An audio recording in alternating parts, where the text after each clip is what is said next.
Bonsoir à tous, j'espère que vous allez bien.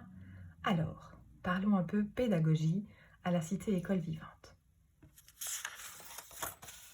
La pédagogie à la Cité École Vivante, elle se pense dans d'autres dimensions que le triangle prof, élève, matière. En fait, nous sommes donnés 3 axes pour réfléchir la pédagogie. Le parcours des élèves, l'accompagnement de l'apprentissage et le rapport à l'évaluation. Cette petite capsule vise à vous expliquer la conception du parcours des élèves, leur parcours de la première à la 6e, pendant 6 années d'apprentissage, avec des options, avec des horaires, avec des années, des redoublements. Tout ça, c'est ce qui compose pour nous le parcours. Mais un parcours, il faudrait peut-être se poser 2 questions. Vers où veut-on aller et vers qui? Vers quel élève? C'est ce que nous allons appeler notre cap.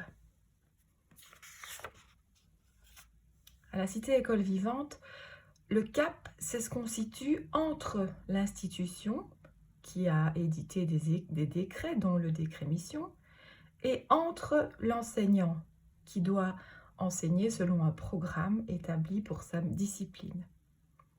En fait, le cap, c'est un contrat pédagogique entre les acteurs. À la Cité École Vivante, on a ainsi défini 4 grandes orientations à notre contrat pédagogique. Organiser la vie collective, agir pour la continuité du vivant, exercer sa sensibilité à la matière et valoriser la diversité culturelle. C'est ce cap que nous nous donnons tous ensemble au sein du parcours à la Cité École Vivante. Les propositions qu'on insère dans notre parcours, elles ne viennent pas de nulle part. On les a observées, analysées, décortiquées, découvertes dans différentes écoles qu'on a pu aller voir ou découvrir à travers leurs projets pédagogiques. C'est ça qui crée finalement un ensemble cohérent du projet de la Cité École Vivante. Je vais donc revenir sur 2 grands ensembles de particularités. Le premier ensemble, c'est ce qu'on a baptisé les découpages ou le découpage. Pour ça, je vais aborder 3 points. D'abord le tronc commun, et puis l'année charnière, et enfin le package d'options qu'on propose en fin de parcours. Revenons sur ces 3 points un peu plus en détail. Le tronc commun tout d'abord.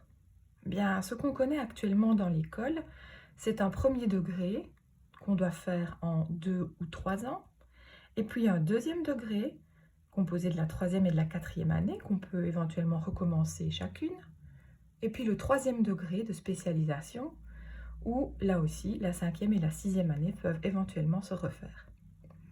L'idée du tronc commun pour le moment, il ne touche que le premier degré. En fait, à la Cité École Vivante, on décide d'élargir le tronc commun et d'allonger ce tronc commun sur une période de 4 ans.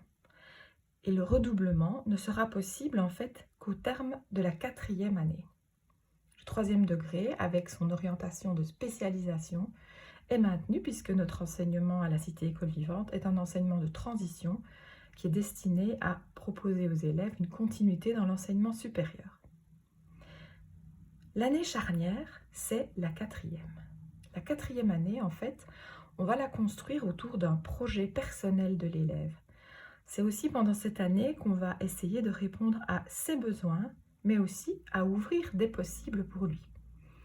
Au terme de cette 4e année, il y aura une décision qui sera prise, soit de prolonger et de renforcer l'attention portée aux besoins ou aux possibles, soit de poursuivre l'itinéraire et d'aller vers la 5e année.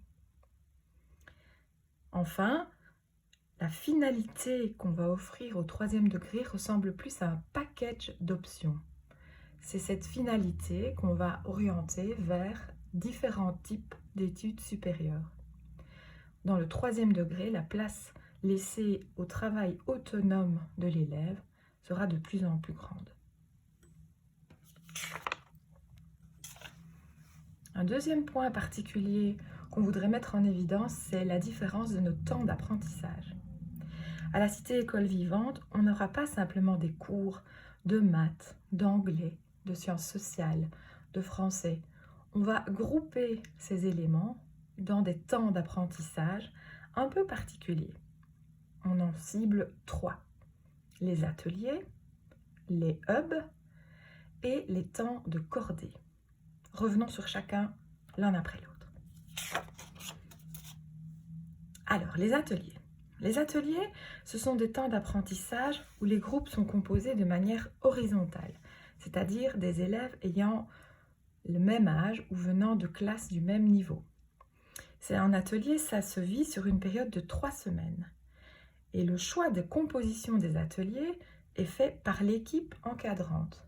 Un atelier, ça pourrait être par exemple créer une exposition sur l'histoire des mathématiques ou bien accompagner une école primaire dans la réalisation d'un nettoyage d'étangs. Ça, ce sont des ateliers. Une autre occasion d'apprentissage, ce seront les hubs. Les hubs, ce sont des temps d'apprentissage où les groupes sont composés de manière verticale, c'est-à-dire qu'on va y retrouver des élèves de la première à la 6e, répartis de façon hétérogène. Le hub s'organise sur une première semaine avec une phase d'élaboration, et puis on va laisser passer un peu de temps, et puis il y a la phase de concrétisation du hub. Les hubs, on va pouvoir les choisir selon vraiment ses affinités d'amitié, mais aussi ses affinités de thématique. Donc ce sont les élèves qui posent les choix pour appartenir à un hub ou à un autre. Et enfin, les temps de cordée, c'est ce qu'on pourrait peut-être rapprocher à des temps de titulariat. Mais ici, le groupe est vertical, il rassemble 12 élèves, 2 de la première, 2 de la deuxième et ainsi de suite jusque 2 de la 6e année. Ils sont accompagnés par un adulte référent qu'on va appeler le grand randonneur.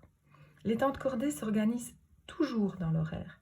On les retrouve un peu ou beaucoup selon les besoins. Et une cordée, eh bien, ça relève d'un choix d'école. Donc les groupes sont composés de cette manière. Tout cela, ça vise une intention générale, c'est d'aller plus loin vers la création de liens et vers un sentiment fort d'appartenance. Tout cela, on se demande bien comment on va pouvoir le faire tenir dans une grille d'horaire d'un élève. Les grilles horaires traditionnelles, elles ressemblent plutôt à ceci. Des petites cases, chacune liée à une matière spécifique qu'on va apprendre au fur et à mesure du temps de la semaine. Eh bien, à la Cité École Vivante, on a décidé de fonctionner un peu différemment. On va fonctionner en alternance avec des périodes de 3 semaines où l'horaire est un horaire d'atelier. Il y a 2 ateliers qui se vivent de manière simultanée sur les 3 semaines et des temps de cordée qui sont gérés par le grand randonneur.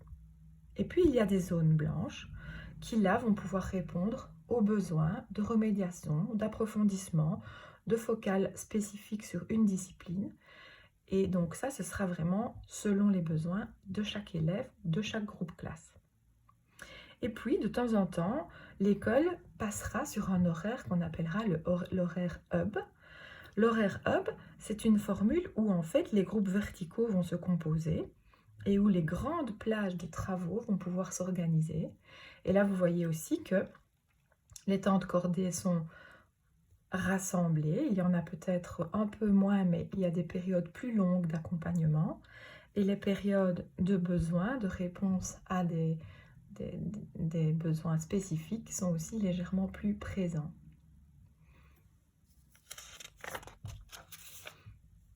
Et voilà, tout ça pour vous dire que l'idée de parcours à la Cité École Vivante, eh bien, c'est une idée qui est toujours au pluriel, comme le mot lui-même d'ailleurs.